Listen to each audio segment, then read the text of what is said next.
Alright guys, welcome back to Season 1, Episode 7 of Soaring Highs and Crushing Lows. As always, I'm your host, Fernassus, coming to you from a lonely, sad, pathetic, yet humble apartment here in South Florida. Last week's episode was, how do we say, revealing, catastrophic, humiliating, and as we said last week, perverted. At the end of the day, I am a victim, okay? I did not see that one coming. That woman was, that terrorist was very sophisticated in the way she did things. I don't think I've talked to a woman in several months. I don't think I've been on a date with a woman since 2021. I'm vulnerable, all right? And these terrorists, they came and got me. I thought this was a real woman who liked me, showing me her boobies. It reminds me of the movie The Water Boy. Vicky Valancourt showed me her boobies, and I like them too. So I was corrupted, and I was humiliated by this terrorist. Nothing we can do now. And by the way, I got about 5 or 6 emails, names I would never, ever tell. You know, the motto is on this show, we keep our sexual secrets to ourselves. But a few fellas, a few Johns out there, they've also been sextorted, okay? So I'm the only one with the balls to tell you, hey, I'm a sick little pervert and I was tricked. Everyone else is hiding it, but let me tell you something. It's happening to a lot of people out there. And guys, I live by myself. I don't have any relationship. I don't have any kids. I'm not a member of a school board. I'm not a politician. I don't give a fuck. You know, you tricked the wrong person. We're to send your cockshot out. Go ahead. But if you're someone that's in a position of power, or if you're in a relationship and I'm not a cheater, never have, never will. But if you're one of these people out there, be careful because, could you imagine if you were getting sex extorted and you had someone who cared for you? You'd probably be on the brink of suicide or paying the money. We have to move on from sextortion, okay? You're welcome. You're welcome. I had the courage to come on the air and put it out there that sextortion is real and y'all need to be careful. Anyone listening? Hey, according to Spotify, we have a lot of listeners, women over 40. Hey now. And I'm assuming these women over 40 have children. Maybe the kids are like 12. Maybe they're 11. Doesn't matter. They could be sextorted. So maybe when you're sitting down, before you pass the mashed potatoes, pass the vegetables around, maybe we should talk about sextortion. Maybe we should have the discussion because these internet hackers are getting more and more sophisticated. Hey, look, we're looking out for the kids here, all right? We're moving on. Okay, no, I could go on for sextortion for 3 days, no more. Welcome to Season 1 of Episode 7 of Soaring Highs and Crushing Lows. I have to ask you guys to do me a favor. Go ahead and like and subscribe on YouTube and Spotify, please. Try and get you guys one episode a week, 20, 25-minute episodes. You know, I listen to podcasts every day. Bill Burr, who I love, I was listening to his podcast. The motherfucker's talking about, he flies a helicopter now. He's a helicopter pilot. And he talks for 35 minutes about flying a helicopter. Who the fuck cares? This show is for salt of the earth people. We're going to talk about salt of the earth shit, current events. And next week, the next episode, guys, is stories from when I was a substitute teacher, and you do not want to miss that one. Let's get into today's episode. Real quick though, I know I have a fan base out there of a former place of employment of mine, Philadelphia Family Court. I know there's a lot of juvenile probation officers and administration listening to this show, and I appreciate it. And this isn't a plea for help, but if you guys could please talk to the henchman on the 14th floor and just ask if I can have my job back. Come on. Please. I swear to God, if they call me and say, hey, this job's yours, I'm on a flight tonight, I'm in Philadelphia tomorrow, podcast is dead, and I'm starting that job.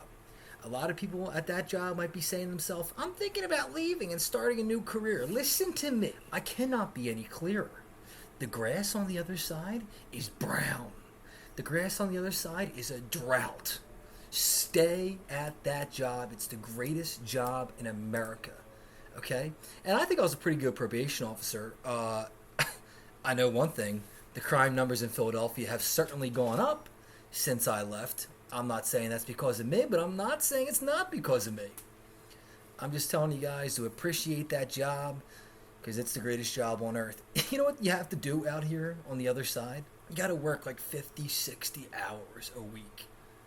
All right, I put in 65 hours already this week, and I got to do 10 more tomorrow. Is that what you want?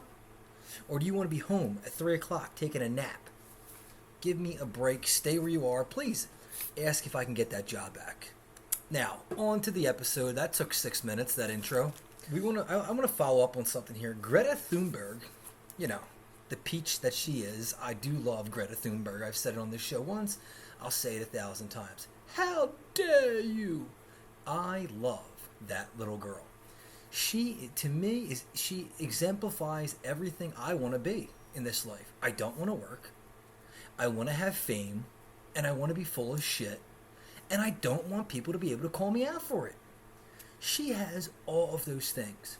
Doesn't have to work. Nobody can say anything bad about her. By the way, she's not a little girl anymore. She's 21, and I think she's kind of hot. You know, hey, Greta, me and you could run around, you know, politics, you know, we don't have to agree on politics to get married, Greta.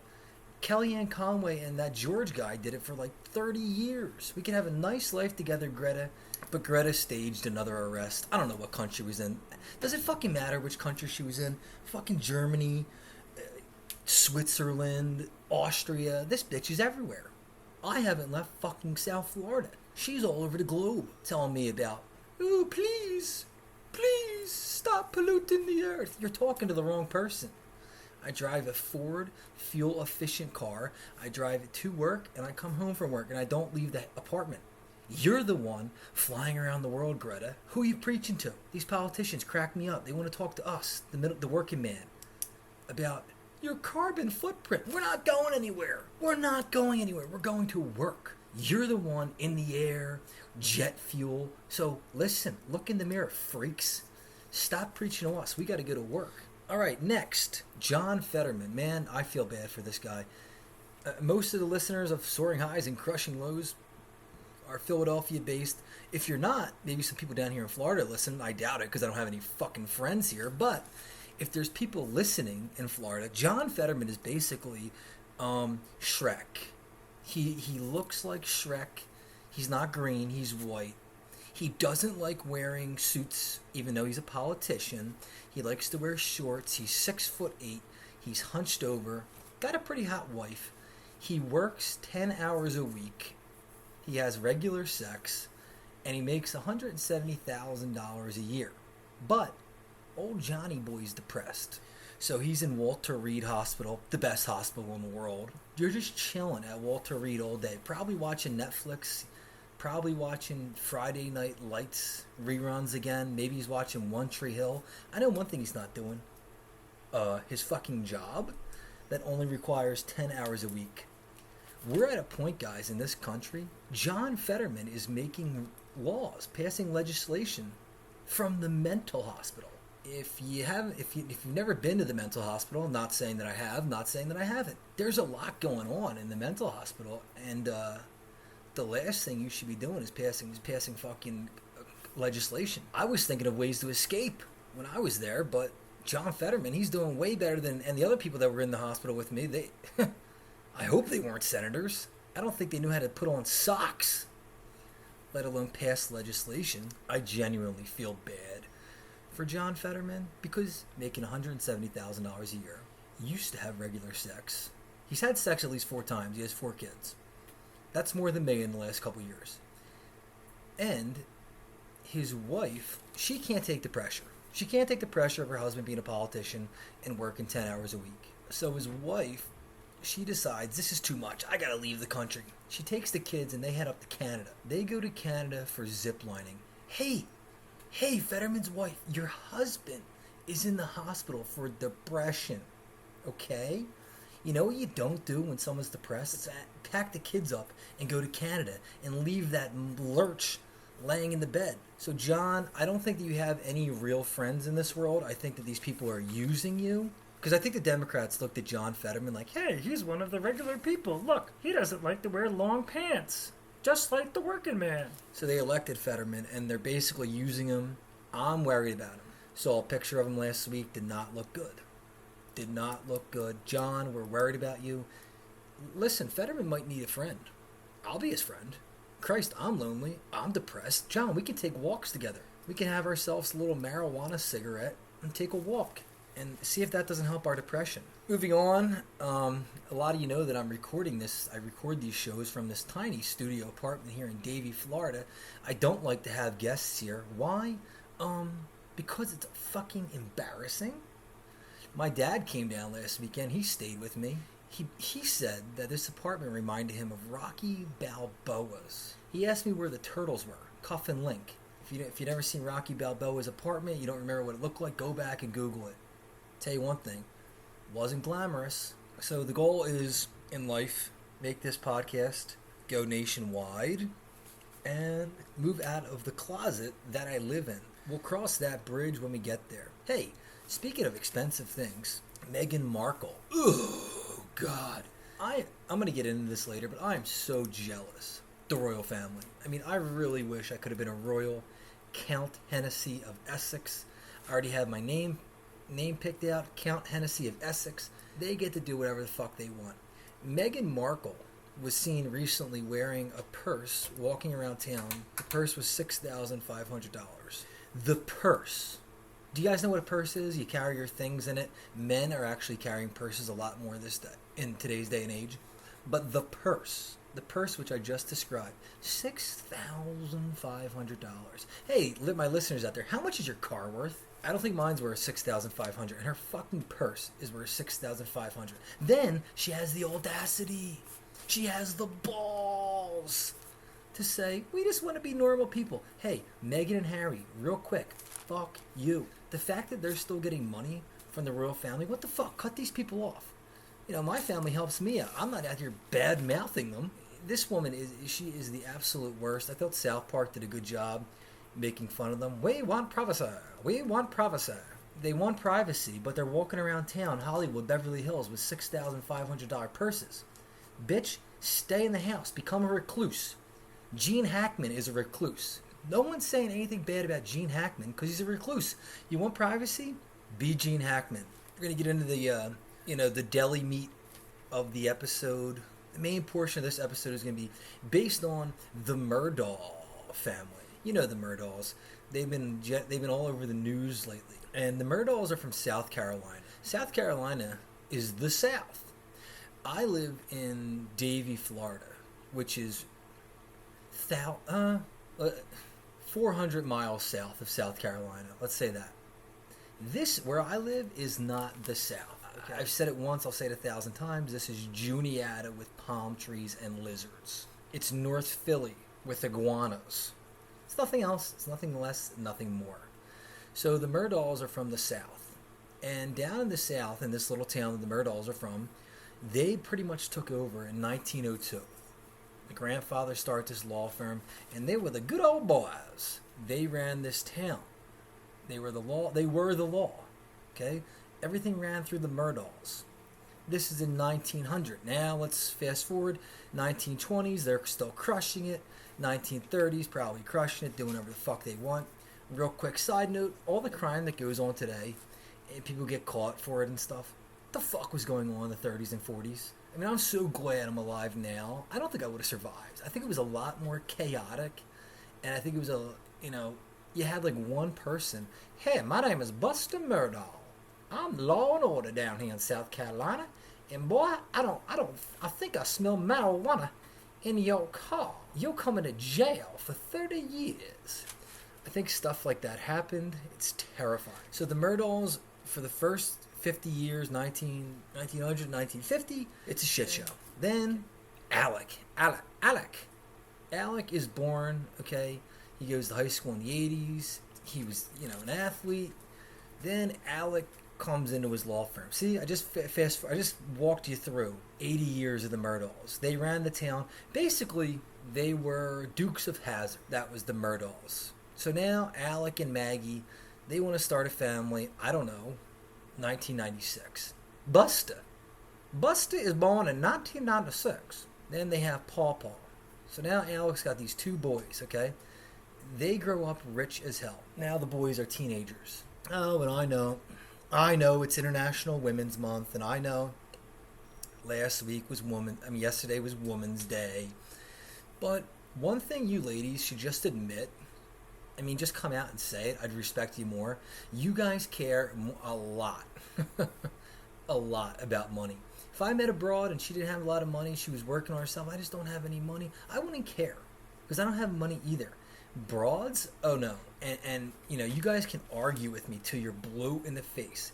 Here's the proof in the pudding. Paul Murdaugh was 5'6". He was pasty white. He had braces. He was a ginger, and he was fucking the hottest girl in the school. There is no other explanation other than I like that little sadistic ginger because his daddy had a lot of money. Just come out and say it. I'm down here in Florida. I see these young girls walking around like 60-year-old dudes. Ugh. And they're old balls. You're sleeping with a 60-year-old night in and night out. Ugh. Gross. I'm telling you, I don't think I could do it.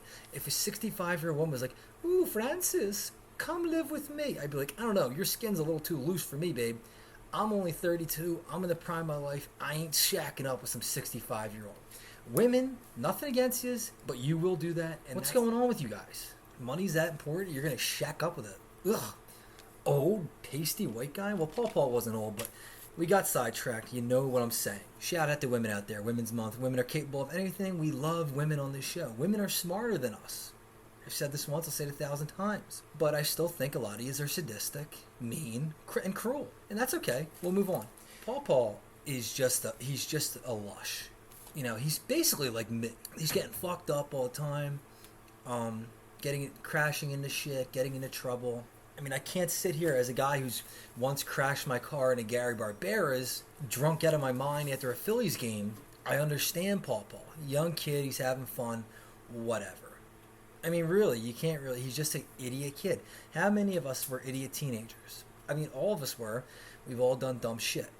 Paul did something really dumb. Paul crashes the boat. On my little Instagram video, I referred to Paul as a boating extraordinaire. He's not an extraordinaire. This fucking idiot crashed his boat into a bridge. There were 6 people on the boat. One of the girls goes missing. Now, Alec, he comes to the hospital and he's like, "Where's my son Paul? Nobody talked to this here thought here.